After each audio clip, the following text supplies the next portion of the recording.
Bueno, buenas tardes a todos. Bienvenidos al ciclo de conferencias del Grupo de Estudios Históricos sobre la Guerra del Instituto Ravignani. Hoy vamos a dar inicio a la edición de 2021 con una conferencia titulada Combatientes, milicianas y mujeres soldado en la Guerra de España, el proyecto Museo Virtual de la Mujer Combatiente, que va a estar a cargo del doctor Gonzalo Berger Mulateri. Gonzalo es doctor en Historia por la Universidad de Barcelona, docente universitario, miembro del grupo de investigación Nexus de la Universidad Pompeu Fabra. Publicó su tesis bajo el título Las milicias antifascistas de Cataluña, voluntarios por la libertad. También es autor de varios libros, artículos y monografías, y está especializado en la Guerra de España y el fenómeno del voluntariado en los conflictos europeos contemporáneos. Es investigador principal de los proyectos Las milicias antifascistas de Cataluña, del Archivo Nacional de Cataluña, y Mujeres en Guerra, vida y legado de las mujeres combatientes en la Guerra Civil Española, un proyecto de memoria democrática. Y es codirector del proyecto Espacios de la Batalla de Mallorca. Recientemente ha sido comisario de la exposición No Pasarán, 16 días, Madrid, 1936, y guionista y productor del documental Milicianas. Le damos la bienvenida a Gonzalo también, le agradecemos su disposición y su generosidad al compartir con nosotros este proyecto que está dirigiendo. Por otro lado, les quería aclarar algunas cuestiones organizativas para un mejor funcionamiento de la conferencia. Para darle más estabilidad a la conexión, les vamos a solicitar que tengan apagados los micrófonos y las cámaras durante toda la conferencia y que las preguntas que tengan para el expositor las hagan a través del chat. Vamos a tener un espacio para que pueda responder algunas de estas preguntas al finalizar la charla, ¿sí? Pero lo vamos a gestionar las preguntas a través de este mecanismo. Así que, dicho esto, volvemos a darle la bienvenida a Gonzalo y le cedemos la palabra. Muchas gracias, María Inés. Primero de todo, buenas tardes en Argentina, buenas noches para los que nos estéis viendo desde la península. Y, bueno, primero de todo, agradecer al equipo del Grupo de Estudios Históricos sobre la Guerra y al Instituto de Historia Argentina y Americana, pues, haberme invitado a hacer esta presentación. La verdad es que es un placer estar con vosotros. Voy a intentar hacer una intervención corta, dinámica, explicando un poco pues cómo se ha ido gestando este proyecto, de qué se ha dotado y cuál ha sido pues la metodología de trabajo y el resultado de momento que se está presentando a partir del Museo Virtual de la Mujer Combatiente. Y luego, como explicaba María Inés, vamos a establecer un turno de preguntas que creo que va a ser más aprovechable para todos. ¿Cómo empieza este proyecto? Como se explicaba en la presentación, yo trabajé en mi tesis doctoral, toda la parte del doctorado, en el estudio, el replanteamiento de lo que habían sido las milicias antifascistas en Cataluña, ¿no? Aparte de estudiar cuestiones más estructurales, organizativas y militares estrictamente, también relativas a financiamiento. Trabajé fundamentalmente con un fondo de archivo que está aquí en el Archivo Nacional de Cataluña, que proviene del Fondo Documental de Salamanca, de 200.000 subsidios de combatientes en las milicias, ¿no? Las milicias. El periodo de las milicias en España es ese periodo en el que se organiza la población a partir del golpe de Estado y en el tránsito hacia la creación del Ejército Popular de la República. Entonces, es una cuestión de evolución temporal y geográfica. En Cataluña se da sobre todo desde el 21 de julio, cuando se acaba de vencer a los sublevados en Barcelona y en el resto de Cataluña, y prácticamente hasta diciembre del 31 de diciembre del 36, ¿no? Que es cuando se empieza a militarizar estas unidades, estas primeras unidades formadas fundamentalmente por civiles, ¿no?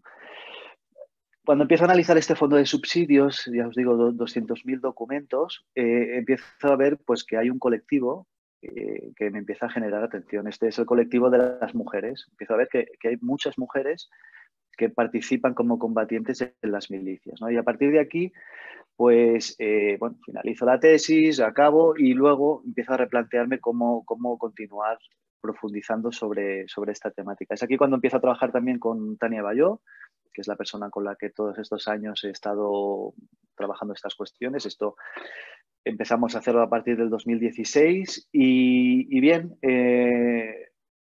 a partir de fijar el objetivo de la investigación en la participación de la mujer como combatiente y dando por hecho de que habían sido muchas, empezamos a marcarnos, pues como os digo, esos objetivos, ¿no? Intentar delimitar cuál había sido la participación de la mujer en la Guerra de España.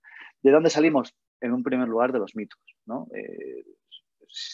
En general, toda la Guerra de España acumula muchos mitos y espacios comunes, pero especialmente el de las mujeres es relevante. Mitos como fueron pocas, fueron poco tiempo, eran todas anarquistas y prostitutas o prostitutas, eran muy jóvenes, iban acompañando a los hombres, no lucharon en realidad, ¿no? Todos estos espacios comunes, estas, bueno, medias verdades, medias mentiras que están ahí sobre la mesa y que de alguna manera, pues, es lo primero que te encuentras cuando te enfrentas a este tipo de investigación. Después, pues empezamos a trabajar toda la historiografía, ¿no? Todo lo que se había ido produciendo, sobre todo a partir de los estudios pioneros de Mérinage, bueno, y una serie de investigadores e investigadoras que ya en los años 80 empezaron a trabajar la cuestión de las mujeres combatientes. Estos estudios todos se aproximan fundamentalmente a partir de fuentes orales, a partir de trabajos más vinculados a la función orgánica o incluso a la cuestión simbólica, pero no se abordaban nunca de manera clara y directa la cuestión militar, ¿no? Entonces, a partir de ahí establecimos que lo que hacía falta para, de alguna manera, establecer cuál era el punto de partida sobre qué construir a partir de ahí estudios derivados o otro tipo de analítica, era trabajar a partir de fuentes documentales, ¿no? Tal y como había hecho durante la tesis doctoral, esos documentos del momento concreto donde se habían organizado estas unidades militares, pues hacerlo pero a nivel estatal, ¿no? Y es lo que empezamos a hacer juntamente con Tania. ¿Y con qué objetivos? Pues bueno, primero comenzar a contrarrestar ese discurso o como mínimo a poner los puntos sobre las IES, ¿no? Efectivamente, empezar a recoger información en documentación de archivo que nos facilitara un trabajo colectivo, unos datos colectivos que empezáramos, a partir de los cuales podíamos empezar a matizar cuál era esa realidad, ¿no? Ese análisis de ese colectivo de mujeres que habían participado de la guerra. Como os digo, empezamos a trabajar fondos de archivos. Aquí en España todo el tema de la guerra civil, el gran archivo, digamos, es el Centro Documental de la Memoria Histórica, que está en Salamanca. Este es un archivo pues, que se creó con una finalidad policial, al servicio de recuperación que el general Franco ya instauró durante la guerra y que tenía una finalidad represiva. Finalmente fue el archivo de la político-social, pero sí es el que contiene muchísima información relativa a la guerra. Este y el Archivo General Militar de Ávila. Y después otros archivos menores, comarcales, locales y bueno, otra tipología, pero otra escala. Así que empezamos trabajando fundamentalmente en el Centro Documental de la Memoria Histórica y a partir de ahí pues empezar a localizar mujeres que bueno, fueran ampliando ese aspecto más cuantitativo, ¿no? Y a partir de ahí profundizar en las cuestiones más cualitativas. Claro, como os podéis imaginar, el volumen de la información rápidamente empezó a ser grande y generamos un sistema interno de base de datos para empezar a recoger toda esta información, como mínimo la información colectiva que íbamos a trabajar en serie. Por ejemplo, cuando hacemos estos trabajos recogemos, aparte del nombre de la combatiente, el sitio de donde es originario, o sea, de donde es natural, donde había nacido, donde residía en el momento de la guerra, importante también para ver esa movilidad social que hay en esos años 30 en España, en el conjunto del territorio español.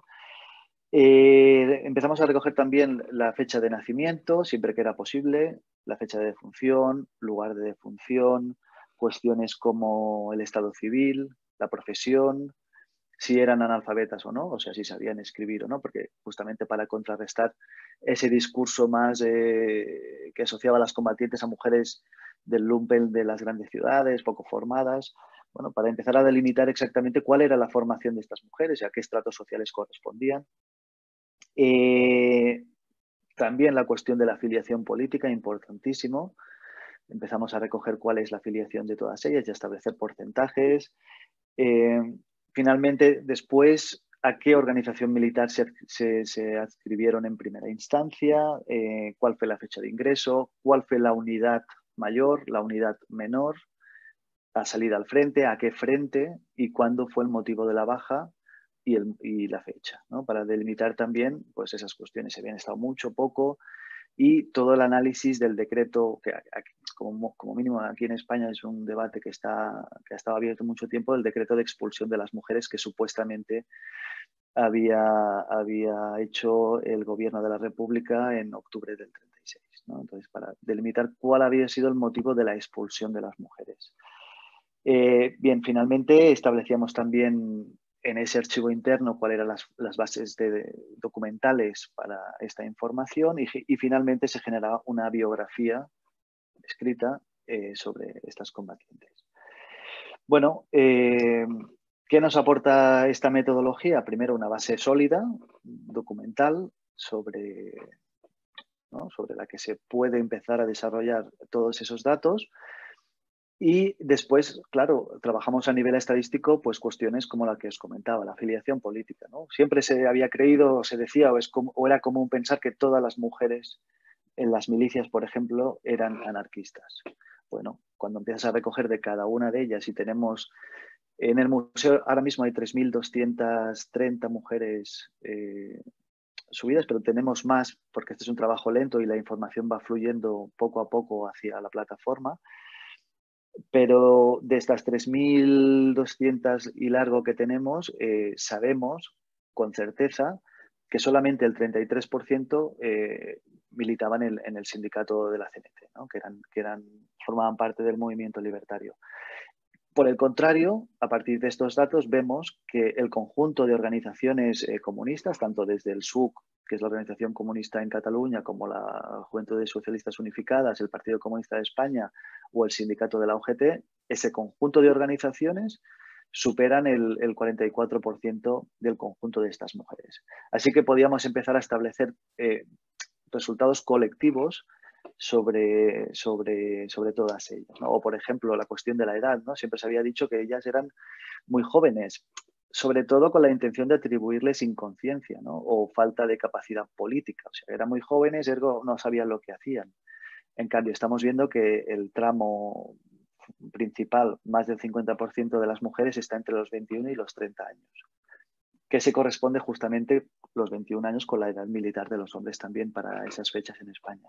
Así que, aunque las fechas extremas de las edades va desde los 14 a los 67 años, más del 50% se concentra en una edad, digamos, bueno, una edad militar, ¿no? Para la fecha, exactamente igual que los hombres.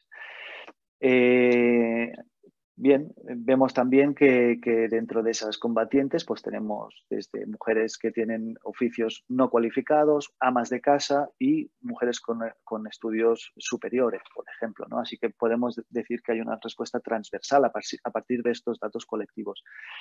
Bien, toda una serie de datos que nos aportan pues eso, conocimiento y sobre los que podemos empezar a desarrollar otro tipo de proyección sobre este colectivo de mujeres. La segunda parte del análisis de la cuestión metodológica es, aparte de esos datos conjuntos de todas ellas, es cómo extraemos cada una de las historias personales de ellas, ¿no? Cómo visibilizamos cada una de ellas y cómo reconstruimos su biografía. Que esto es un trabajo también complejo, pero que estamos haciendo y que tiene, bueno, esa finalidad, ¿no? de recuperar la mayoría de estas mujeres son anónimas, muchas de ellas ni siquiera a sus familias nos estamos encontrando con casos o muchos casos de que las familias no tenían conocimiento de que sus abuelas, sus madres habían sido combatientes, y lo que hacemos es reconstruir su biografía, ¿no? Toda su actividad política previa o durante la guerra, su destino después de la guerra, tanto a nivel de represión, si se quedan en España, si exilian, si continúan combatiendo más allá del escenario español, en la guerra de Europa o en otros conflictos. Y bien, establecemos pues ese recorrido vital de cada una de ellas, como mínimo lo intentamos, a partir de un análisis documental, pero también a partir de intentar contactar con las familias, porque a veces, bueno, ese grado de información más personal nos lo dan las familias, ¿no? Conseguimos entrar un poquito más en los aspectos personales. Bueno, otros datos, por ejemplo, que nos dan más en relación con las cuestiones más militares, ¿no? Frentes de destino, unidades militares. Vemos que, aunque conocemos que existieron proyectos de unidades militares exclusivamente formadas por mujeres, estos proyectos fueron desechados rápidamente por las propias organizaciones, tanto las libertarias como las comunistas. Y, por ejemplo, vemos que no hay prácticamente agrupaciones superiores a las 30 mujeres en la mayoría de las unidades de combate, ¿no? Entonces, vemos esa distribución por frentes, por unidades. Vemos también una cuestión importante que desconocíamos al principio de la investigación, que es que la mujer combatiente en la Guerra de España continúa combatiendo después de la militarización de las milicias. Efectivamente, la mujer no es expulsada por decreto del gobierno republicano. Sí que existen presiones en los mandos intermedios y en las organizaciones políticas, y también presiones sociales para que la mujer abandone el frente, pero nosotros hemos documentado, y son estudios aún muy preliminares, 360 mujeres que continúan luchando durante toda la guerra en unidades del Ejército Popular de la República. Entonces, por eso esa diferenciación entre milicianas y mujeres soldado, ¿no? Una de las grandes sorpresas de esta investigación, como os digo, que recalco que han sido 5 años de investigación hasta el momento, y también recalco que el proyecto empieza ahora prácticamente. Hemos tenido la suerte recientemente de poder construir este Museo Virtual de la Mujer Combatiente, que tiene una finalidad divulgativa y también una finalidad de facilitar a los investigadores que tengan acceso a esta información. Pero el proyecto continúa y continúa en diferentes vertientes, continúa acumulando a nivel cuantitativo este colectivo de mujeres, continúa aumentando a nivel cualitativo la información sobre ellas y sobre el colectivo, y además abre otras vías de investigación relativas, pues, a marcos ya más teóricos, académicos, que se vinculan, pues, a aspectos derivados de ellas y de cómo impactaron en la sociedad de los años 30 y 40 europea, e incluso hasta la actualidad, ¿no? Como os decía, aparte de esta investigación nos abrió una perspectiva nueva, que, como os comentaba antes, pues sí es verdad que, por ejemplo, Ruiz Casero ha empezado a trabajar en algún punto, juntamente con nosotros también, pues creo que empezamos a abrir esa dimensión que es el de la mujer que continúa combatiendo más allá de la militarización de las milicias populares, ¿no? Como ese ejército de civiles prácticamente, aunque no es tan así, también había militares, pero ese ejército que nace espontáneamente como reacción al golpe de Estado, ¿no? Como en defensa de la República o de la Revolución o de las organizaciones mismas sindicales o de izquierdas, como cuando se procede a la unificación de todo ese amalgama de unidades pequeñas y grandes que nacen en todo el territorio peninsular, y el gobierno republicano pasa a una fase de militarización, donde implícitamente se había creído que se había prohibido el acceso a las mujeres en el frente. Pues constatamos que no es así. De facto, la mujer o algunas de ellas continúan combatiendo en unidades militares. Sí es cierto que existen presiones tanto desde las organizaciones políticas como desde los mandos intermedios del ejército, y también una presión social muy fuerte. Por ejemplo, todo el mito de la prostitución o de que las milicianas eran prostitutas nace a partir de campañas de propaganda en la retaguardia republicana, que lo que quieren es, de alguna manera, reordenar esta situación y limitar el acceso de las mujeres a los frentes de combate. Como os decía, 360 mujeres documentadas hasta el final de la guerra. Entre ellas, por ejemplo, tenemos varios mandos, desde comisarias políticas, comandantes, tenientes, capitanes, sargentos, alféreces, o sea, bueno, mujeres que no solo continúan en el ejército regular, sino que además son ascendidas y ocupan cargos orgánicos dentro de las propias unidades. Por ejemplo, una constatación más de que la mujer cuando va al frente de combate, además de que es un dato que nosotros recogemos, cuál es la función específica de la mujer combatiente, en este caso en unidades militares, hemos de tener presente que nosotros consideramos a mujer combatiente cualquiera que esté asociada a una unidad militar, tanto en funciones auxiliares como en funciones específicas de combate. Igual que lo hacemos para los hombres, lo que pasa es que no tenemos habitualmente que justificarnos en ese sentido, ¿no?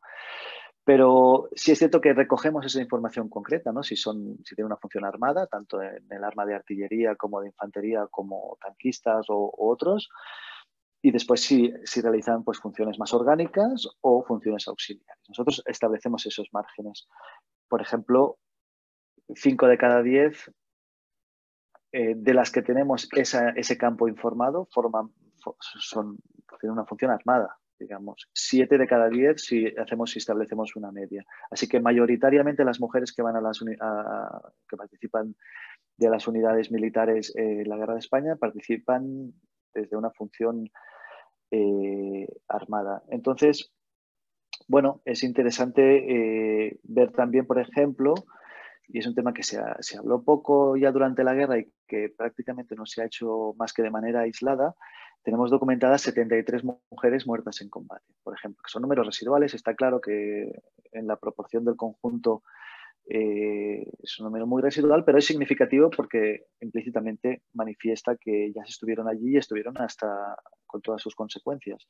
Tenemos 73 mujeres muertas en combate documentadas y tenemos alrededor de 40 desaparecidas en combate, que obviamente gran parte de ellas pues, son muertas.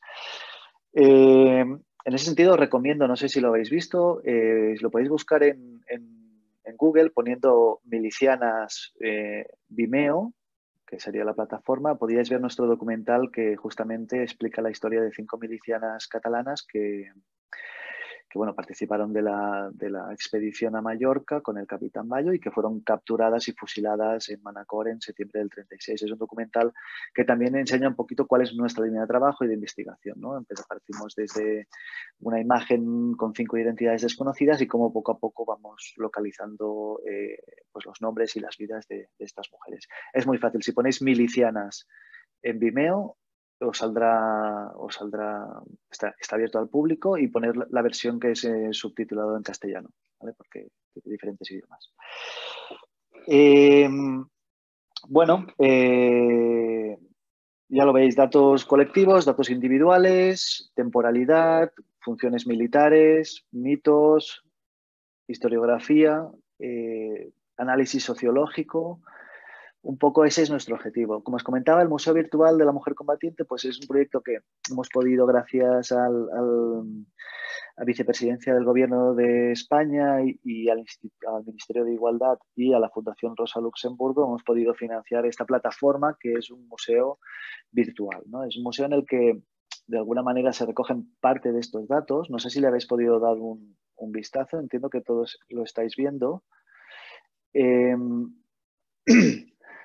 un museo pues, que tiene eso, la finalidad de, por una parte, contactar con el público pues, que no está dentro del ámbito académico, pero sí dándole esa solvencia académica, o sea, acostumbrar pues, a esa cultura del archivo, esa cultura de la investigación, y a la vez facilitar no solo la visibilización de ellas, sino que las propias familias se pongan en contacto con nosotros para también ayudarnos a progresar en esa investigación. Es un museo muy sencillo, de hecho luego pasaremos a las exposiciones, pero lo que corresponde a la investigación se divide en lo que se estaba explicando hasta ahora. Los datos colectivos, que para lo que es el caso está pues, un poco limitado en la función pública. Nosotros internamente podemos establecer con todos los criterios que os he explicado antes porcentajes y datos, pero como mínimo en la visión pública pues tenéis este mapa que podéis o se puede consultar la región de residencia en el momento de alistarse en las milicias, no de origen, digamos, de nacimiento.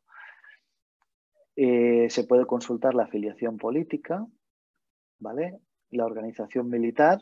Cuando hablamos de organización militar para la guerra de España, hablamos de las diferentes organizaciones militares del bando republicano, porque hubieron bastantes. Como os digo, esa primera atomización del poder, en la cual, por ejemplo, en Euskadi se crean unas milicias vascas, en Valencia otras milicias, en Cataluña, bueno, hay diferentes, como veis, diferentes organizaciones, y como todo esto, las milicias populares de Madrid, ¿vale? Y como todo eso evoluciona hacia un ejército regular. En el caso de Cataluña y Euskadi, primero, previo a la unificación en el Ejército Popular de la República, se crea primero el Ejército Popular de Cataluña en Cataluña y el Ejército de Euskadi en Euskadi. Y después todo eso, a partir de junio del 37, confluye en el Ejército Republicano.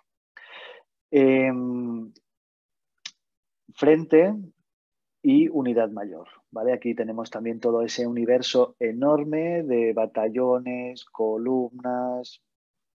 En este caso estaríamos hablando de la unidad mayor, ¿vale? Y luego en cada ficha individual pues tendríamos las unidades menores. De esta manera pues podemos establecer que, por ejemplo, residentes en Cataluña, ¿no?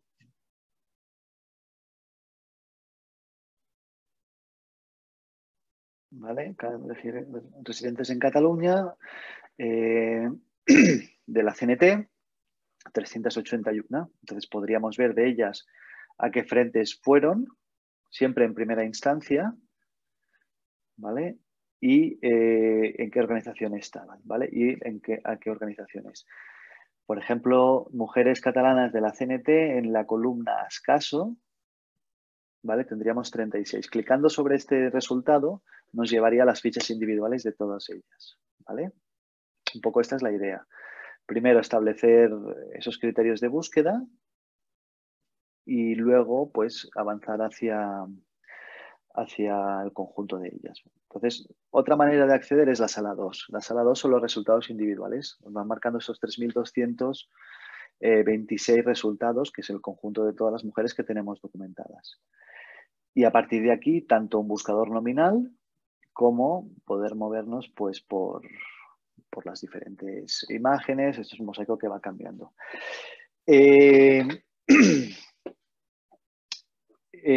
Por ejemplo, claro, empezamos a pasar ya a otros niveles ya de información, ¿no? Tenemos el colectivo, el buscador nominal y aquí ya tenemos la ficha personal de cada una de ellas, ¿vale? En este caso es María Portugués Espinosa, de 5º Regimiento, Batallón Galán, 3ª Compañía. ¿Vale? Como veis, no toda la información siempre está implementada. Hay diferentes grados de información porque la documentación al final nos da lo que nos da, ¿no? No siempre, no es fácil. Son pedazos, vamos agafando pedazos y vamos implementando esa información. Lo que está claro es que todas las mujeres que salen aquí siempre han estado documentadas con documentos de la época como miembros de alguna de las unidades militares o organizaciones militares que estuvieron activas durante la guerra, ¿no? Entonces, veis que, por ejemplo, tenemos aquí locución, no en todos los casos está implementado. Aquí trabajaremos cuestiones tanto de memoria de familiares como, por ejemplo, cartas o documentos personales a las que se les da voz, ¿no? Jugamos también con esta innovación en cuanto a la historia o en cuanto al tratamiento documental, que es darle voz. Cuando aparece este icono aquí abajo es donde adjuntamos documentos. En este caso, pues ya veis, esta es la ficha de María Portugués, es la ficha del 5º Regimiento, ¿vale? La original. En el momento de alistarse, pues rellenó estos datos. De aquí después, obviamente, sacamos alguna de la información: domicilio, soltera, edad 20 años, profesión, organización, fecha de ingreso, ¿vale? Y Batallón Galán, 3ª Compañía del 5º Regimiento. Como veis, lo que explicaba antes, separamos pues todo lo que es la información civil, ¿no?, de lo que es la información militar. Un dato que no he comentado antes es este dato de aquí, la otra información militar. Aquí implementamos pues si hay movimientos de destino, movimientos de unidades, si son ascendidas o si son dadas de baja por estar mutiladas o si son heridas según qué frente o si se ponen enfermas. Esta información, digamos, es un campo abierto que amplía de alguna manera la información militar. y este de aquí, la biografía personal, ¿vale? Toda su trayectoria más allá de la guerra, pero todas ellas en algún momento formaron parte de unidades militares. Y finalmente aquí tenemos los links, que para nosotros es importante también, los links con los archivos de donde salen estos datos, o el archivo principal, en este caso, y el fondo. ¿Vale? Os voy a enseñar algunos ejemplos de combatientes, por ejemplo, ballesteros, para que veáis diferentes modalidades de combatientes. Presentación Ballesteros, ella es de la CNT, Milicias Populares de Madrid también. Aquí tenemos otro tipo de documento, no sé si lo veis bien. ¿Vale? Pasando, pues veis esos documentos originales, que creemos que también es importante, aunque nos implica trabajo, ¿no? Tener bien indexada la documentación, subirla, contrastarla, pero vamos, esto sería, por ejemplo, otro tipo de información, ¿no? Otro grado de información.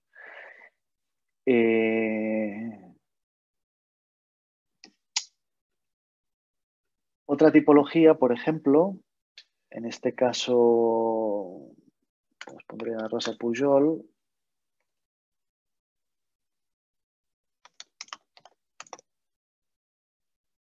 ¿Vale? Rosa Domènech, para que veáis otros fondos de archivos, ¿no? Ella es una combatiente de Esquerra Republicana. Ella, como lo que explicaba con otra información militar, acaba siendo alférez de la columna Masia Companys, que es una columna de Esquerra Republicana.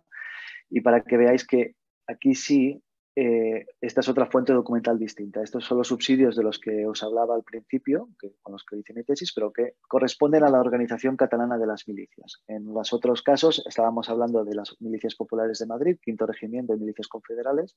En este caso, la Organización de Militares de Cataluña en esos momentos iniciales corresponden a este tipo de documentos, ¿vale? O otros casos, por ejemplo, serían el de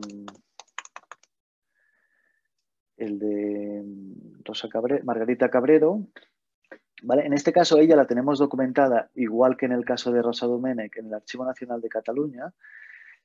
Aquí ya vemos que la biografía está implementada. Hemos implementado esta parte de la información, pero sobre todo os lo enseño porque aquí, por ejemplo, hemos conseguido ese objetivo último, que es que la familia se ponga en contacto con nosotros. El hijo se puso en contacto con nosotros, nos dijo, la chica de esa fotografía era mi madre, nos facilitó información para completar la biografía y después accedemos a fotografías pues ya de carácter personal, ¿no? Familiar. Entonces, esto es otro grado de información que también pues, busca el proyecto, ¿no? Profundizar en esos dos ámbitos, tanto en el documental militar como en el personal familiar. Y en este caso, pues, llegamos hasta ahí. Otro caso, por ejemplo, este es, así como en el de Margarita es el hijo, este otro caso es el caso de un investigador, ¿vale? De Toledo, que nos pasa cierta información sobre esta combatiente, de Laia Lozano, y nos facilita también información fruto de sus investigaciones, ¿vale? También es esa voluntad de tejer, ¿no? Esa red entre investigadores y aparte de matizarnos cierta información que a veces puede estar equivocada en las fuentes documentales primarias, pues nos facilita también pues, estas fotografías, ¿no? Fotografías personales, en este caso de Adelaida. Pero bueno, tenemos muchísimos casos de combatientes. Hablando de, por ejemplo, si nos vamos a Argentina, ¿no? Que supongo que os puede interesar, veremos que son pocas las combatientes que tenemos documentadas. En este caso son no naturales de Argentina, sino residentes en Argentina, o sea que se desplazan a España, o como mínimo así lo hacen constar ellas, son 7. Seguramente vosotros me podréis facilitar mucha más información y conocéis algunos de los casos. Por ejemplo, esta Sara Cornejo muere en Madrid, si no me equivoco. Pero si hablamos de mujeres argentinas en la Guerra de España, sobre todo tenemos que hablar de las hermanas Abramson. No sé si las conocéis. Adelina y Paulina son dos mujeres importantes en la Guerra de España por su función. Son nacidas en Buenos Aires, aunque son de origen ruso, y un poco antes del inicio de la guerra, vuelven a Europa y las dos están enseguida en España. Ellas ocuparán funciones en un primer momento como combatientes en las milicias, pero después, especialmente Paulina, que se casará con un oficial soviético, Mansurova, realizará funciones de inteligencia para las brigadas internacionales desde su formación y después también estará muy vinculada a la Junta de Defensa de Madrid durante la Batalla de Madrid y después incluso pues, estará en el cuerpo de guerrilleros que se organiza pues, para combatir detrás de las líneas. Bien, son ejemplos, pero podríamos entrar en muchísimos de ellos. Ya veis que hay para entretenerse, más allá de la información tanto colectiva como individual y los diferentes grados de información que ofrece el museo, después tenemos bueno, esta parte más estática, que es la exposición permanente. Es una exposición muy sencilla, pero en definitiva no tiene otro objetivo que explicar la guerra de España desde una perspectiva de género, ¿no? Ya lo podréis ir viendo, pero desde los precedentes hasta el exilio, pasando por diferentes etapas, ¿no? El conflicto, la sublevación, lo que son específicamente las milicianas, las mujeres soldado, las milicias femeninas, el perfil de las combatientes, todo aquello que hablábamos. Entonces, bueno, es un texto fácil, fotografía, documental, bueno, hay un poquito de todo. Ya si tenéis tiempo, pues os invito a que podáis acceder. Ahora me he quedado aquí.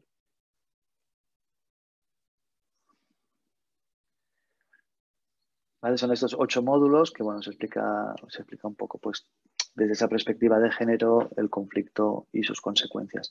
Y después tenemos este apartado para exposiciones temporales. En este caso tenemos esta obra de Adriana Guevara, Vila, que, bueno, pues plantea cuestiones artísticas en relación con las fosas y con el olvido y la vinculación entre el arte y la capacidad de, bueno, retener la cuestión de la memoria y de la violencia política.